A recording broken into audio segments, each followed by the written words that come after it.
Good morning, everyone. Dr. Kelsey here. I'm recording this and actually live streaming it too at 3 minutes before 4 a.m. And I'm not doing this because I just enjoy being up at 2, 3, and 4 o'clock in the morning. Um, I inadvertently ended up later in life being a wedding pro, as they say, the hooks, right? Quote unquote. It wasn't something I designed for my life. It certainly wasn't on my bucket list of things to do. I was trained to serve as a minister, ministerial work, ministry school. I'd finished ministry school by the time that I had pretty much gotten out of high school. I went on to university, uh, studied theology. I've written so many sermons in my life, I could not even begin to count. I could give countless sermons without notes.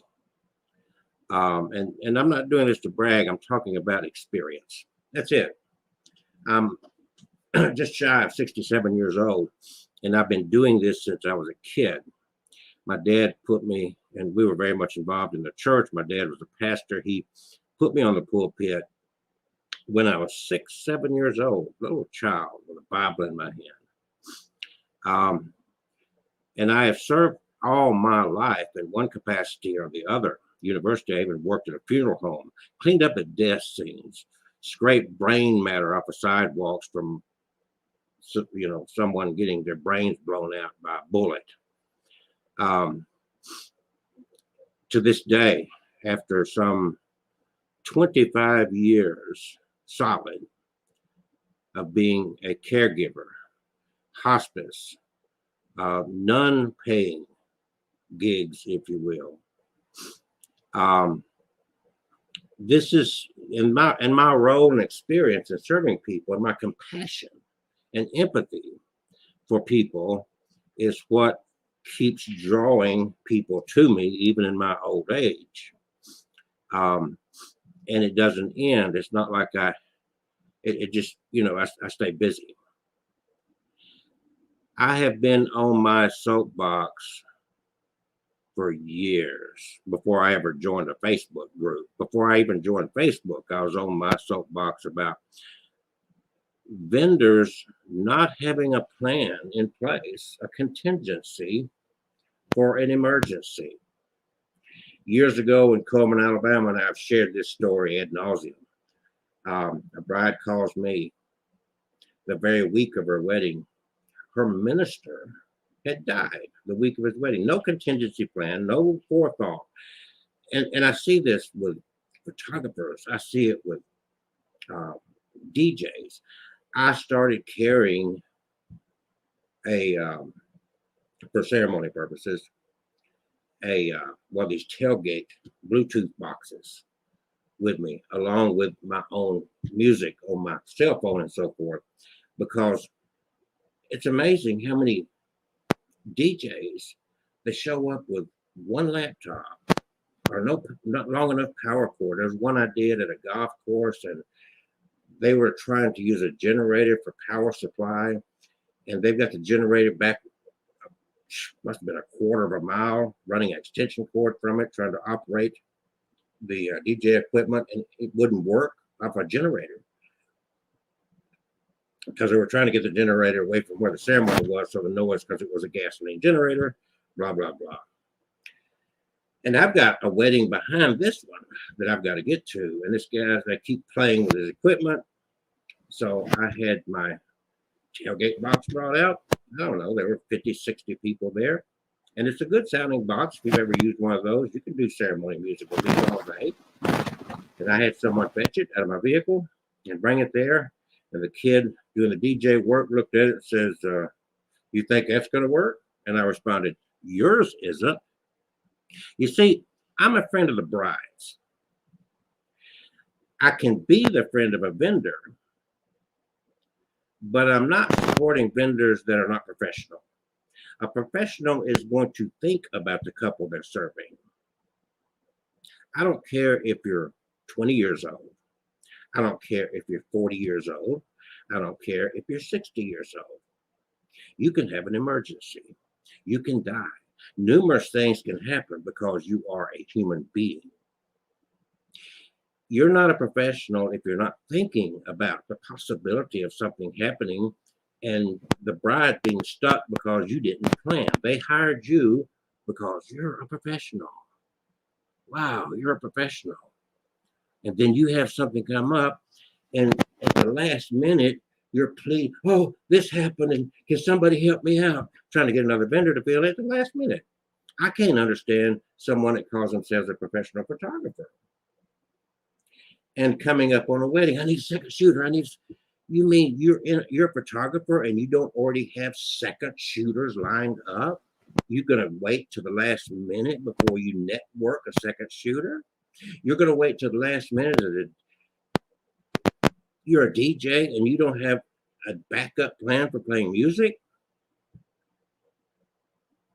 I added on DJ work to my menu of services because it was so frequent. There's one in Birmingham. We do a lot of outdoor weddings. Anyway, in the midst of this wedding, more than once I've seen this happen. Laptop goes blue screen. You know what blue screen is? The ceremony is being held up because a DJ can't play the freaking music because he's got one laptop.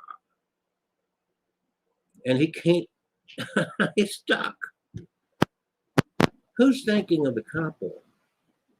Now, I started out this live stream because some would accuse me of being hard and cold. No, I'm real. If reality makes me seem hard and cold, I'm sorry. But I'm looking out for you. I'm looking out for the bride, number one. And if you listen to me, I'm looking out for the vendor because I'm trying to educate you. I'm trying to get you to be a better vendor. I'm trying to make you think. And most importantly, I'm going to try to make the brides think, to ask the right questions when they're hiring a vendor, whether it's a photographer, whether it's a videographer, whether it's whomever. What's the backup plan? I've had venues get upset at rehearsal because I'll ask, what's the backup plan in case of rain? And I've had the day of director or whoever, oh, don't mention rain. I have no control over the rain, but rain's a possibility. It needs to be discussed. What's our plan if the weather turns bad? Somebody's got to be an adult here. Somebody has to lay aside the superstitions as if my words had the power to change the reality. And they don't. But I've had enough experience to know what the reality can be.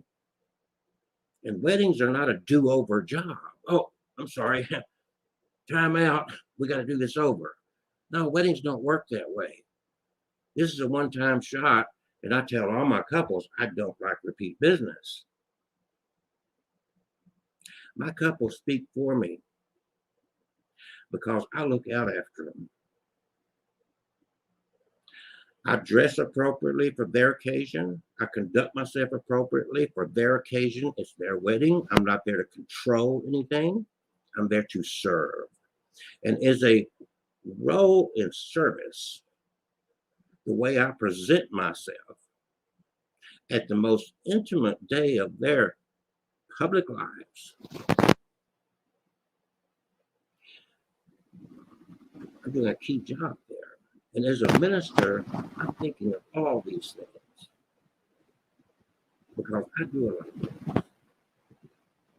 I've learned a lot over the years. And learning a lot means I think a lot about these details. So if you as a vendor want to be the professional best vendor you can be, then you're going to start thinking about your couples instead of thinking that you're invincible.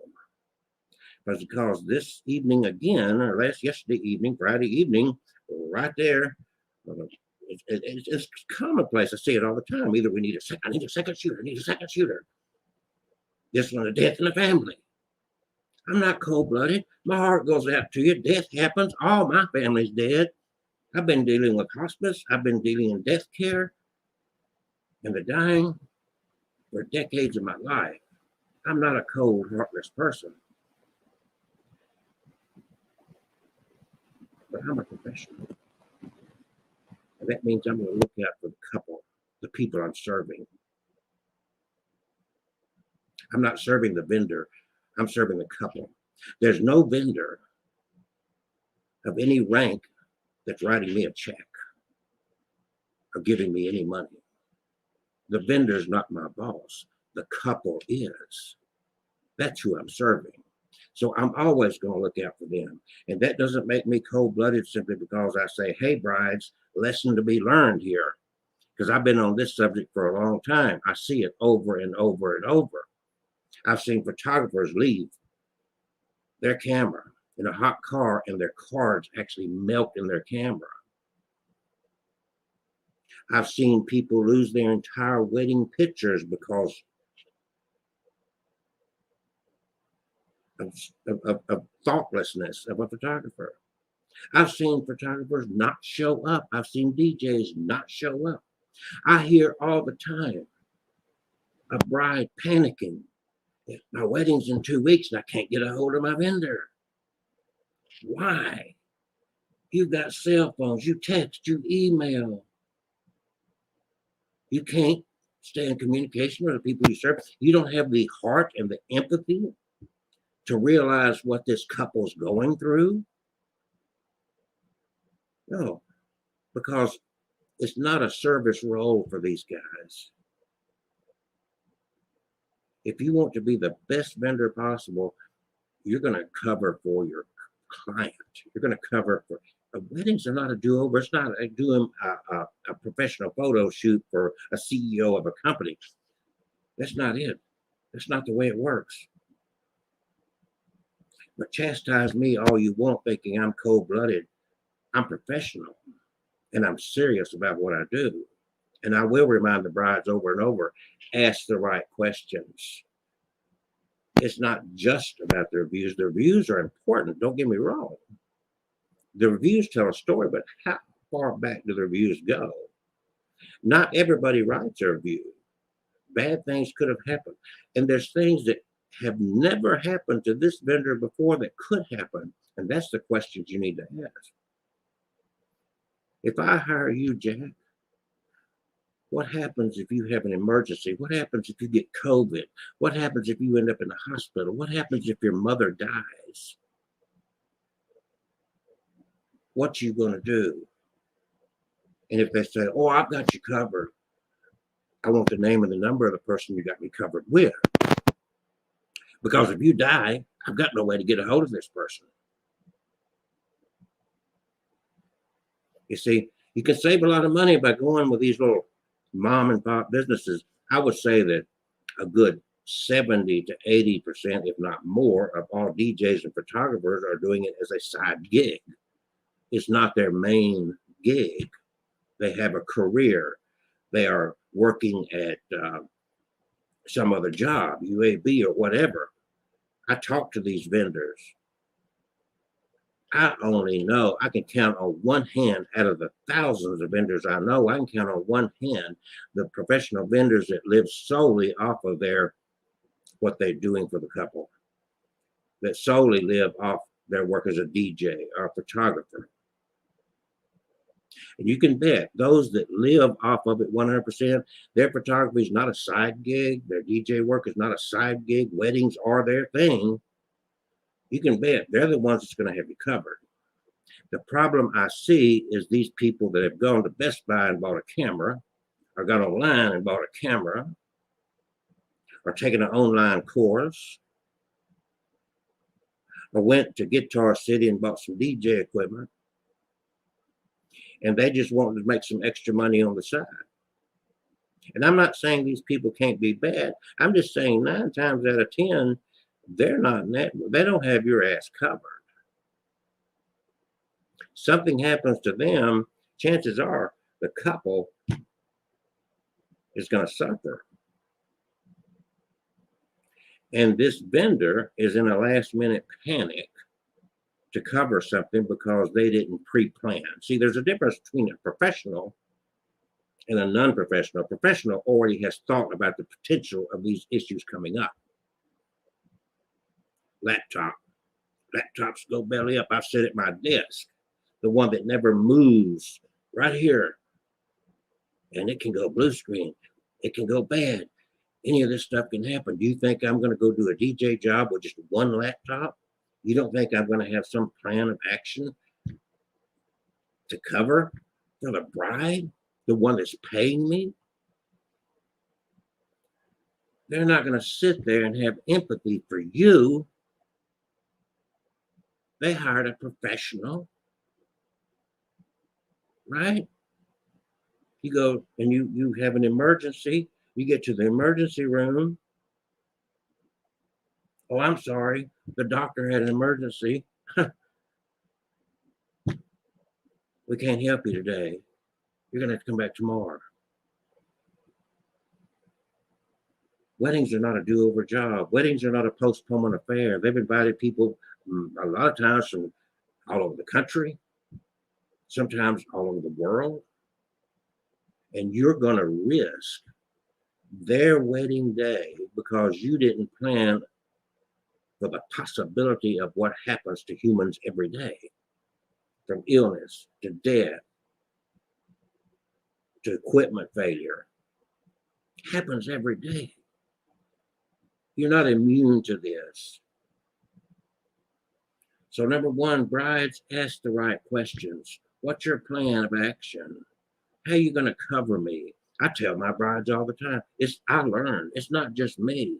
Something happens to me, you're depending on me to deliver and to stand up and present your ceremony. I'm human. Anything can happen to me. So I've networked. I've got it covered. I share my files with somebody else. So if something happens to me, they can open up those files and they can cover for what these brides have already given deposits for. Something happens to you, guess what? They've already given you a deposit. 50% of what they owe you normally is what brides give their vendors. You don't show up because you got sick, your mom died, whatever. They got to pay somebody else 100% and panic in finding somebody else because your non-professional self didn't plan to protect them. You know how many times I've seen a bride not be able to recover her funds that she gave somebody else, then have to come along and pay somebody else full price. They paid full price and a half. They paid 50% to somebody that didn't serve them, and then 100% to get it covered as they panicked the last few days of their wedding because they hired a non-professional. So no, I make no apologies for making this clear to the brides, and I make no apologies to trying to wake up the vendors. No apologies, because there's no do-over. If you're going to be professional, be professional. If it's just about the dollar and your greed, well, you shouldn't be hired. You shouldn't be in the wedding business. It's not complicated. Anything that can happen to a human being can happen to you. That is just a fact. Don't risk somebody else's wedding day for your negligence of not having prepared. They hired you as a professional. They don't want to hear or see that you had to panic the last 12 hours before their wedding, or 24 hours, or even a week before their wedding, trying to find somebody to cover for you because they had a problem. You want to put them in that kind of stress simply because you had an emergency, simply because you had a death in your family?